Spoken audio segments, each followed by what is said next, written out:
Welcome to our channel. Today, we discuss a topic that sounds like science fiction but is already shaping the world around us: why the next war will be fought in cyberspace. When most people imagine war, they think of tanks rolling across borders, fighter jets roaring overhead, missiles lighting up the night sky. But the battlefield of the future may not be a distant desert or an ocean full of warships. It may be invisible.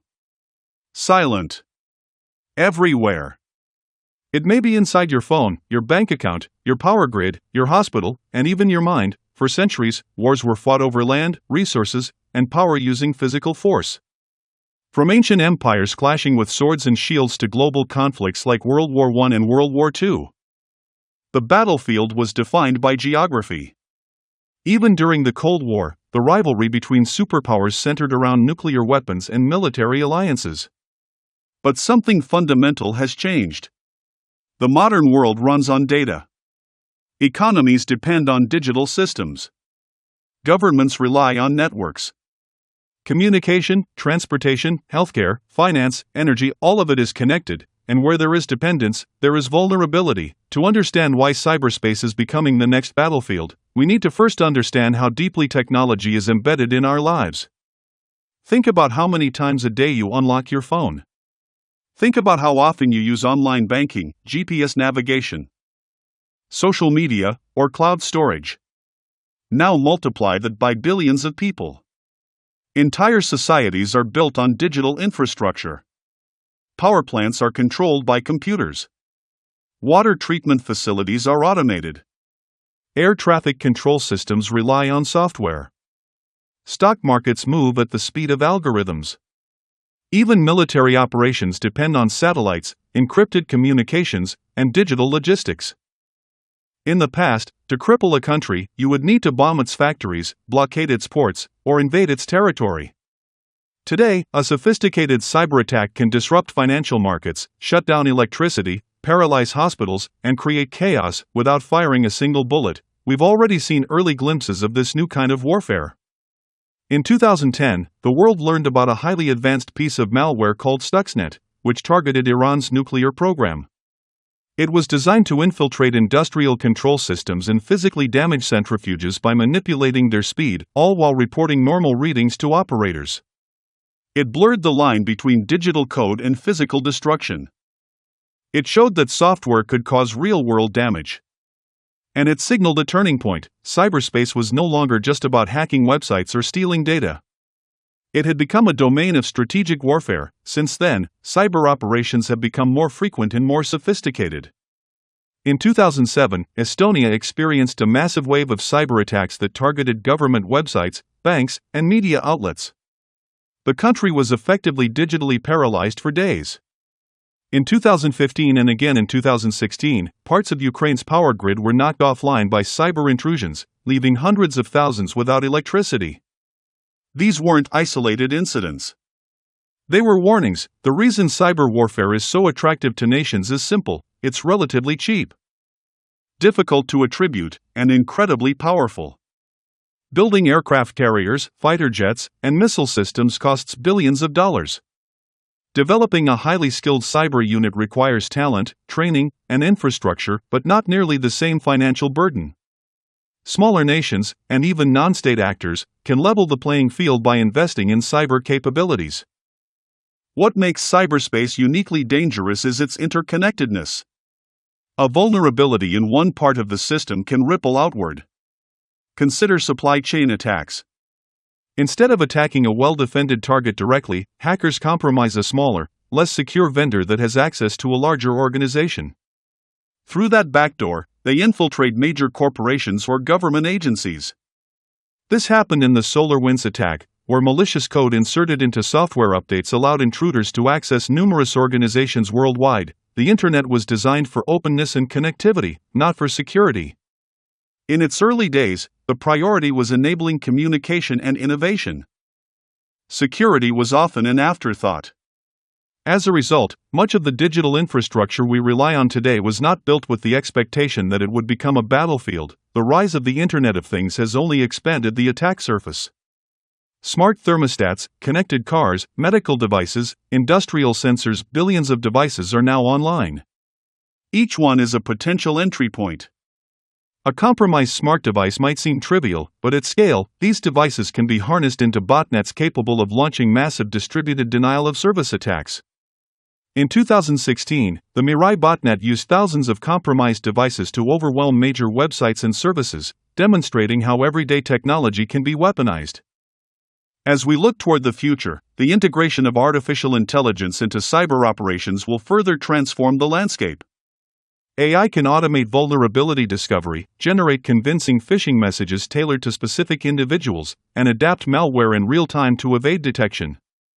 At the same time, defenders use AI to detect anomalies, analyze vast amounts of data, and respond to threats more quickly. It becomes an arms race, code versus code, algorithm versus algorithm.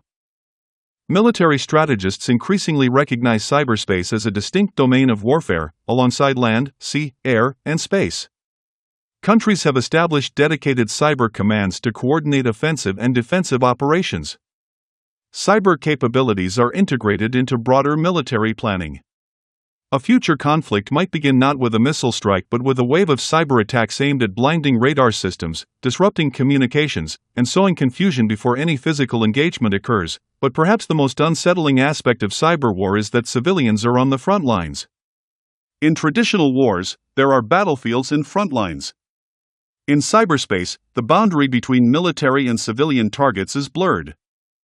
Hospitals can be hit by ransomware. Municipal governments can be locked out of their systems. Individuals can have their identities stolen or their personal data leaked. Ransomware attacks have already shown how disruptive cybercrime can be. Criminal groups encrypt data and demand payment to restore access.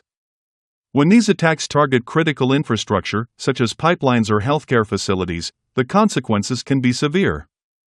The Colonial Pipeline attack in 2021, for instance, led to fuel shortages in parts of the United States, illustrating how digital disruptions can create tangible real-world panic. Now imagine similar tactics employed strategically by nation-states during a crisis. Instead of a single company, multiple sectors could be targeted simultaneously. Financial systems could be disrupted, leading to economic instability. Transportation networks could be halted.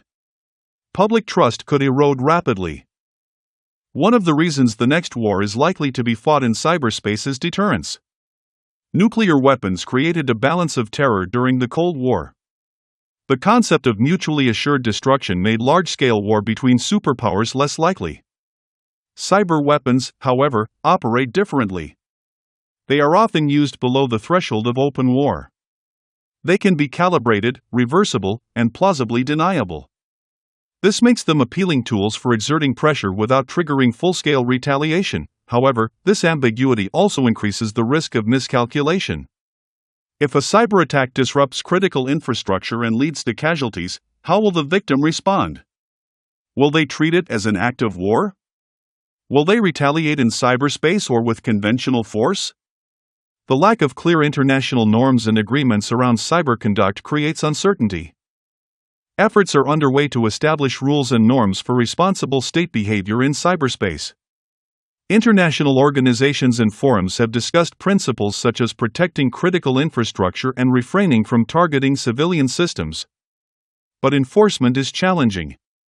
Unlike nuclear weapons, cyber capabilities are harder to monitor and verify. The tools of cyberwar can be developed in secrecy and deployed anonymously. Another dimension to consider is economic warfare.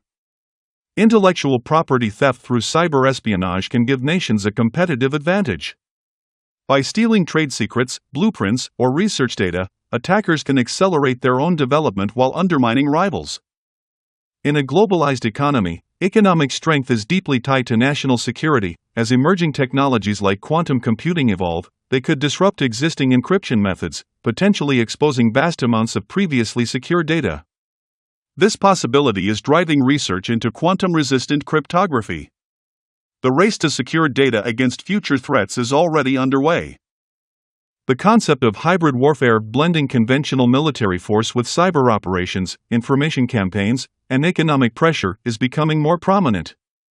A conflict might involve coordinated cyber attacks to disrupt communications, disinformation to weaken morale, economic sanctions, and limited military action.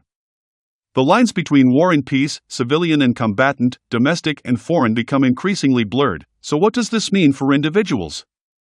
It means that cybersecurity is no longer just a technical issue for IT departments. It is a matter of national security and personal responsibility.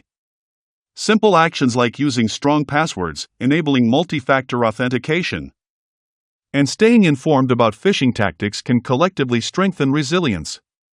Public awareness is a crucial layer of defense. Education systems are adapting to produce more cybersecurity professionals. Governments are investing in cyber defense capabilities. Private companies are strengthening their security posture. But the challenge is immense. Threat actors are constantly evolving. New vulnerabilities are discovered daily. The digital landscape is dynamic. The next war may not begin with an explosion you can hear. It may begin with systems failing silently. Screens going dark. Accounts locked. Confusion spreading across networks. And by the time the first headline appears, the battle may already be well underway. Yet, there is also an opportunity. The same technologies that create vulnerabilities also enable collaboration and innovation. International cooperation, information sharing between public and private sectors, and investment in secure design can reduce risks. Building resilience into digital infrastructure can make societies less susceptible to disruption. History shows that warfare evolves with technology. The invention of gunpowder changed medieval combat. The Industrial Revolution mechanized warfare. The nuclear age introduced existential threats. The information age is redefining conflict once again. The question is not whether cyberspace will play a role in future wars. It already does. The real question is how we choose to respond. Will we allow this invisible battlefield to become chaotic and destabilizing? Or will we develop norms, defenses, and strategies that preserve stability? As individuals, as societies, and as a global community, we stand at a crossroads. The next war may not look like any war we have known. It may be fought in lines of code, in server farms, in data centers, and across fiber optic cables beneath the ocean. It may target minds as much as machines. Understanding this shift is the first step. Staying informed is the second. And building a culture of cybersecurity awareness is the third, because in a world where everything is connected, security is not optional.